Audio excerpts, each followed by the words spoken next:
Olá, meus amigos e amigas, que bom que estamos juntos mais uma vez para o estudo e ação sistêmica da Palavra de Deus. Vamos continuar com o Evangelho de São Marcos, capítulo 6, dos versículos 14 ao 29. Então parem um pouco esse vídeo e leiam essa passagem. Já leram? Que bom, vamos continuar. No versículo 14, o Evangelho nos diz que o rei Herodes ouviu falar de Jesus, cujo nome se tornara célebre. Lembram que no estudo passado, quando meditávamos do versículo 7 ao 13, onde Jesus enviou os seus discípulos? Pois bem, deu certo esse envio, tanto é que aqui no versículo 14 nos diz que até o rei Herodes tinha escutado falar de Jesus. Então chegou nos ouvidos dele. Mas por outro lado, Herodes não sabia quem era realmente Jesus. Ele tinha ouvido falar de Jesus, mas não tinha feito a experiência de Jesus Cristo. Tanto é assim que ele pensava, como nos diz o Evangelho, que era João Batista. Uns diziam que era Elias. Então pode acontecer isso, que podemos escutar falar de Jesus sem ter feito a experiência de Jesus. Temos que proclamar Jesus Cristo, mas também promover encontros, retiros, orações, adorações, para que as pessoas façam a experiência do amor de Deus. Inclusive no mundo hoje em dia, o nome de Jesus é reconhecido em todos os cantos, mas nem todos fizeram a experiência de Jesus e reconhecem Jesus Cristo como verdadeiro Deus e verdadeiro homem. Pois assim aconteceu com Herodes. O Herodes que nos fala o Evangelho, ele é o filho de Herodes o Grande. Herodes o Grande tinha dado para ele o título de rei. Inclusive no Evangelho chama ele de rei. Mas os romanos não reconheceram esse título. Reconheceram ele só como tetrarca. E esse Herodes Antipas, que nos fala essa passagem, queria casar-se com a sua cunhada. E por isso ele repudiou a sua primeira esposa. E João Batista tinha falado para ele que não era permitido. Então aí percebemos a autenticidade de João. Ele não ficou com medo da verdade, mesmo que isso custou a vida dele. Quantas vezes temos vergonha de testemunhar a verdade? Não queremos magoar os outros. Hoje em dia está na moda a tolerância. Claro que devemos respeitar os outros, mas não tolerar o pecado. Ai, não vou falar isso para não ofender. João não teve medo. E outra coisa, a verdade não é questão de democracia.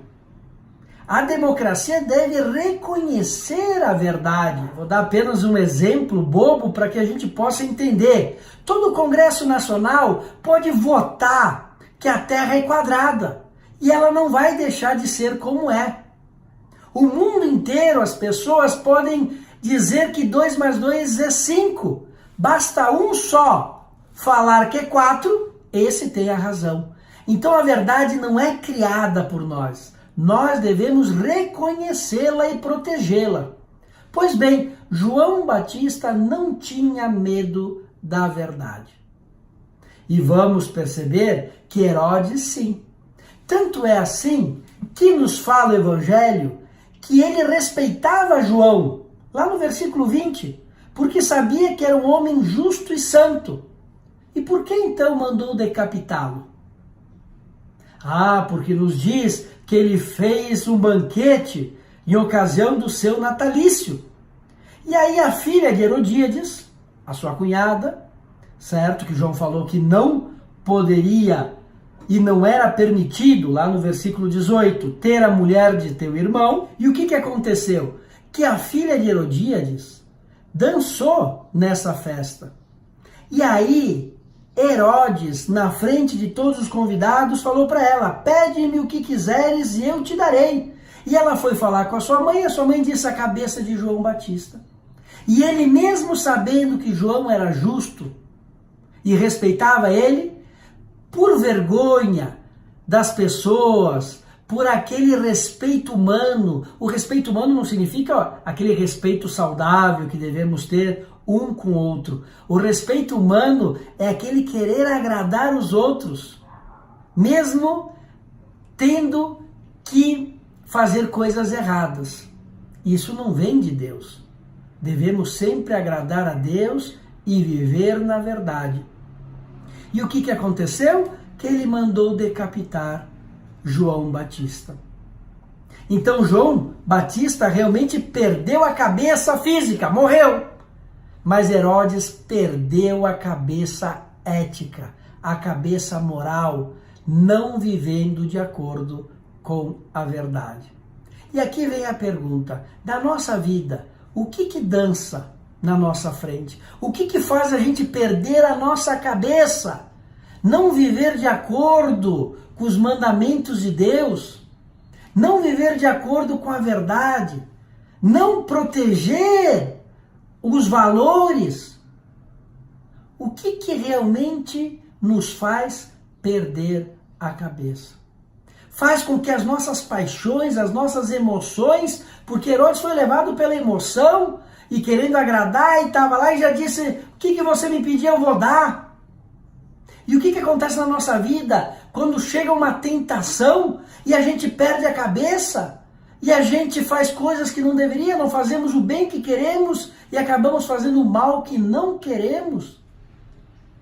E quando falo em tentações, é importante saber que as tentações não são ainda o pecado.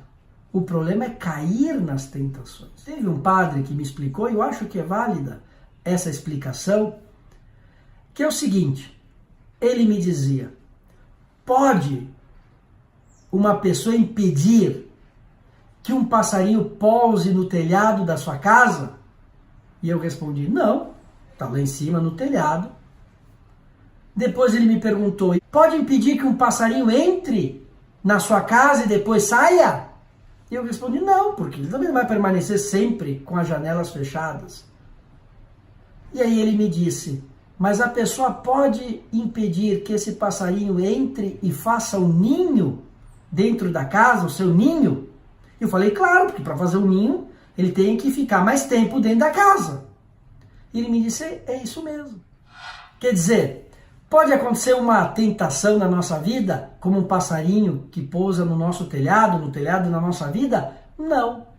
Posso impedir que através dessa tentação entre um pensamento na minha cabeça, na minha vida, entre e saia? Não.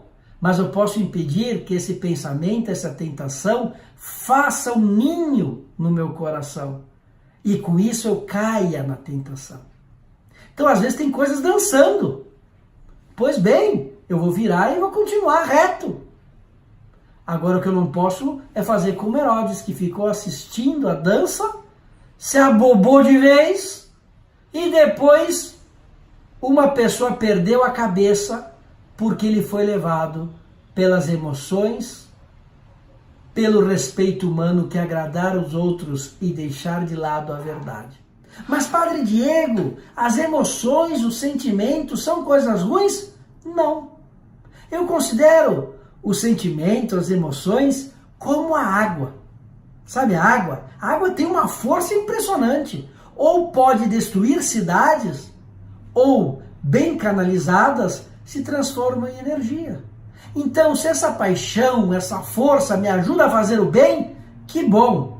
Agora, se não me ajuda, eu tenho que deixar de lado. Eu tenho que seguir a razão. Tanto é assim que o ser humano é um animal racional. Eu sei que somos filhos e filhas de Deus, mas vamos dizer assim de uma maneira bem simples, animais racionais. Mas não é verdade que a maior parte das nossas escolhas não são movidas pela razão, mas pelos sentimentos? Inclusive o amor, a gente pensa que é um sentimento, e não é. Um exemplo, uma mãe que ama o seu filho. Vamos supor que durante a madrugada esse filho começa a chorar, esse nenê, pois a mãe passou o dia inteiro trabalhando para lá e para cá, está cansada. Quais são os seus sentimentos? permanecer na cama e continuar dormindo. E o amor? O amor é aquela força que faz com que a mãe fique de pé, se levante, vai ao encontro do seu filho atendê-lo. Então, amor não é sentimento, é um ato da vontade. Agora, se ele está revestido de emoções, paixões, que bom! Mas mesmo quando as nossas paixões, nossas emoções não nos ajudam, deixamos de lado. Então, o que dança na nossa frente? Nós chamamos esse nosso encontro de estudo e ação sistêmica da Palavra de Deus. Ação sistêmica é porque a gente faz um propósito, tentamos fazer um propósito no final de cada encontro para a semana, e eu proponho de fazer um exame de consciência para saber quais são as tentações que estão me impedindo de fazer a vontade de Deus, que faz com que eu perca a minha cabeça, que eu não seja capaz de viver de maneira ordenada e eu fico totalmente desordenado. E aí sim, formarei a minha vontade e serei uma pessoa que agrada a Deus e que faz sempre a sua vontade. Que Deus abençoe cada um de vocês. Fiquem com Deus.